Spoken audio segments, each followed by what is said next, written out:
Bazı insanlar vardır. Dünyaya iyilik dağıtan birer melek gibi anlatılırlar. Ama ışığın olduğu yerde gölge de vardır, değil mi? Peki ya yıllardır insanlığın sembolü diyerek yüceltilen biri aslında göründüğü kadar masum değilse?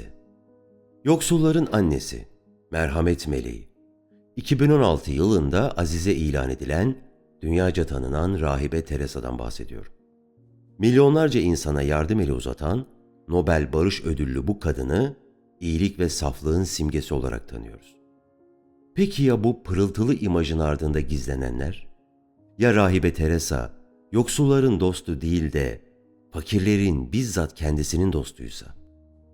Bugün bu videoda bilinenin ötesindeki karanlık bir yüze bakacağız. Hazır olun. Çünkü bu hikaye tüm ezberleri bozacak.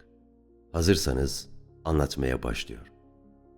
Asıl adı Gonca Boyacı olan Rahibe Teresa, 1910'da, o zamanlar Osmanlı İmparatorluğu'na bağlı olan Üsküp'te bir Osmanlı vatandaşı olarak dünyaya geldi. Ancak nereli olduğu sorulduğunda Osmanlı topraklarında doğduğundan hiçbir zaman bahsetmedi. Kan bağına göre Arnavut, vatandaşlığına göre ise Hintli olduğunu söyledi. Hayattayken bile hakkında birçok iddia ve itiraf ortaya atıldı. Çocuk tacizcisi papazlarla, dolandırıcılarla ve diktatörlerle yakın ilişkiler kurdu. Buna rağmen vefatından sonra 2016'da Azize ilan edilmesi tartışmalı ve kutuplaştırıcı bir karar oldu. Peki ona karşı çıkanların iddiaları neydi? Gelin bu iddialara birlikte bakalım. Rahibe Teresa, fakir bölgelerdeki çocuklara öğretmenlik yapmaya ve hastaları tedavi etmeye 38 yaşındayken başladı.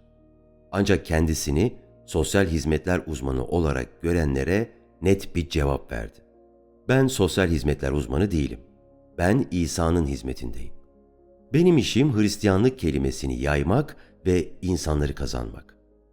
Kaynaklara göre yardım evlerini birer dönüşüm evi olarak kullandı.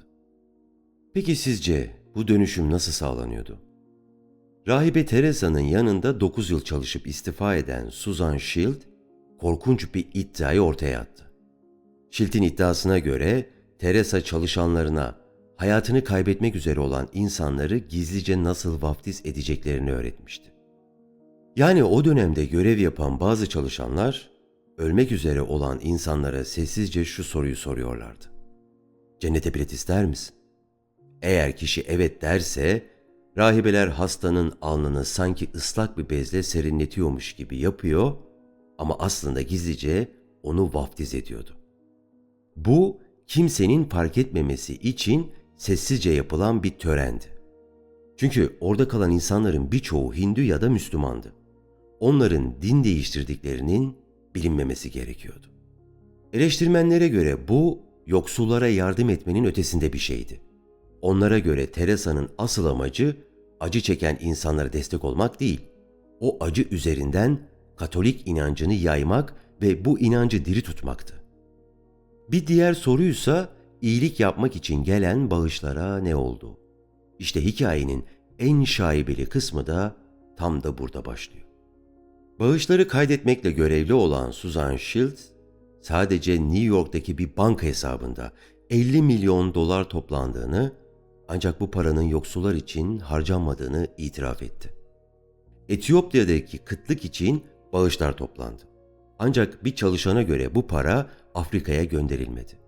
Yine de bağışçılara Etiyopya adına makbuzlar yazılmaya devam edildi. 1991'de Birleşik Krallık'ta yapılan bir denetim, toplam gelirin yalnızca %7'sinin yardım için kullanıldığını ortaya çıkardı. Geri kalan para ise Vatikan Bankası'na havale edilmişti. 70 yıllık geçmişlerinde bağışları nasıl kullandıklarına dair tek bir rapor bile sunmadılar. Peki paralar neredeydi? 5 yıl boyunca cemaatte çalışan bir kadın, New York'taki barınağın mahzeninde değerli kitaplar, takılar ve altın bulduğunu iddia etti. Teresa, topladığı serveti hastane inşa etmek ya da tıbbi ekipman almak yerine 150'den fazla ülkede manastır inşa etmek ve yeni rahibeler yetiştirmek için kullandı.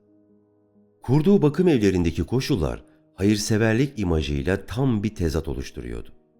2008'de Kalküta'da gönüllü olarak çalışan Hemsley Gonzalez, dehşet verici derecede ihmalkar davranışlarla karşılaştığını belirtti.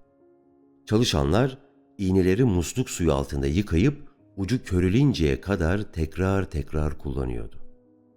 Tıbbi ve hayati malzemeler aylarca depolanıyor, süresi dolduktan sonra bile hastalara uygulanmıyordu. Gönüllülerin çoğuysa çok az veya hiç tıbbi eğitime sahip değildi. Tıbbi yetersizlik o kadar yaygındı ki bakım evleri ölüm evleri olarak anılıyordu ve Kalküta'daki merkezde ölüm oranı %40'ın üzerindeydi. Kanserden ölen, korkunç acılar çeken hastalara aspirin dışında bir ağrı kesici bile verilmiyordu. Amerikalı bir doktor basit bir böbrek şikayeti olan ve antibiyotik verilmediği için durumu kötüleşen bir çocuğun ameliyata ihtiyacı olduğunu ancak hastaneye gönderilmeyi reddettiklerini anlattı.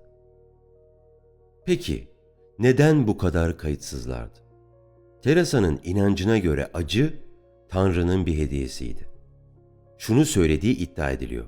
Bence fakirlerin kaderlerini kabul etmesi, Mesih'in tutkusuyla bunu paylaşması çok güzel. Bence dünya fakir insanların çektiği acılardan çok yardım alıyor. Bu acı felsefesi nedense rahibe Teresa'nın kendi hastalığında geçerli değildi. Yoksul hastalar en kötü şartlarda bakılırken, rahibeler hastalandığında özel ve lüks hastaneleri ziyaret ediyorlardı. Teresa'nın kendisi de hastalandığında ameliyat oldu ve kalbine pil taktırdı. Oysa bir röportajında kendi denetimindeyken 23 binden fazla kişinin hayatını kaybettiğini açıklamıştı. Çalışanlar bu hastaların çoğunun kolayca tedavi edilebilecek hastalıklar yüzünden öldüğünü itiraf etti. Teresa'nın yakın çevresi de eleştirilerin odağındaydı. 30 binden fazla insanın ölümünden sorumlu tutulan Haiti direktörü Jean-Claude Duvalier 1980'lerin büyük mali skandalın arkasındaki dolandırıcı Charles Keating'le yakın ilişkiler kurdu. Keating yargılanırken Teresa yargıca mektup yazarak ondan merhamet göstermesini istedi. Çünkü Keating fakirlere karşı her zaman cömert olduğunu biliyordu. Keating'in çaldığı paranın bir kısmının fakir bir marangozdan aldığı belirtilmesine rağmen Teresa bu cevaba asla yanıt vermedi. Tüm bu tartışmalara rağmen Vatikan rahibe Teresa'yı 2016'da azize ilan etti. Bunun için vefatından sonra 2 mucize gerçekleşmesi gerekiyordu. İlk mucize vücudunda tümör olan Monica Besra'nın iyileşmesiydi. Besra, Teresa'nın resminin olduğu bir madalyonla dua ettikten sonra tümörünün yok olduğunu iddia etti. Ancak doktorlar Monica'yı iyileştirenin kullandığı güçlü ilaçlar olduğunu söyledi. Monica Besra daha sonra azize ilan edilmeden önce hayır kurumundaki rahibelerin kendisine maddi yardım sözü verdiğini ancak sonradan unutulduğunu açıkladı. İkinci mucize ise beynindeki rahatsızlıktan dolayı komaya giren Brezilyalı bir adamın iyileşmesiydi. Bu durumda azize ilan edilmek için kabul edildi. Ancak eleştirmenlere göre bu kararlar somut gerçekler unutulduğu ve Batı dünyasının vicdanını rahatlatan bir hayırsever maskesi kullanıldığı için alındı. Dini kullanarak insanları kandıranlar her dönemde vardı ve maalesef hala varlar. Kimi Allah'ın adını, kimi İsa'nın, kimi kutsal görev diyerek kendi çıkarlarını gizledi. Ama yöntem hep aynıydı.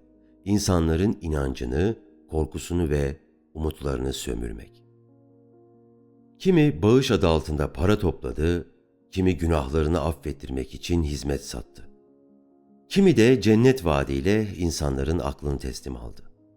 Dini öyle bir kalkan haline getirdiler ki kimse onlara dokunamadı.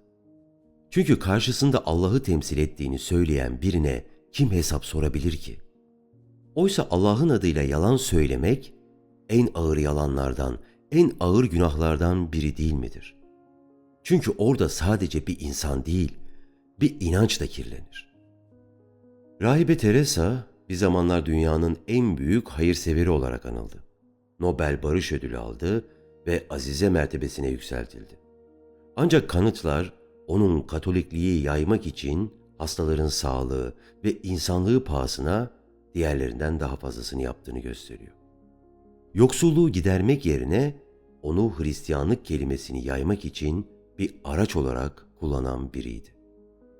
Sizce Rahibe Teresa gerçekten iyilik meleği miydi? Yoksa kaynakların gösterdiği gibi görünenin ötesinde karanlık bir yüzü mü vardı? Yorumlarınızı bekliyorum. Bu türden ezber bozan hikayeleri kaçırmamak için kanalıma abone olmayı ve bildirimleri açmayı unutmayın. Bir sonraki videoda görüşmek üzere. Hoşça kalın.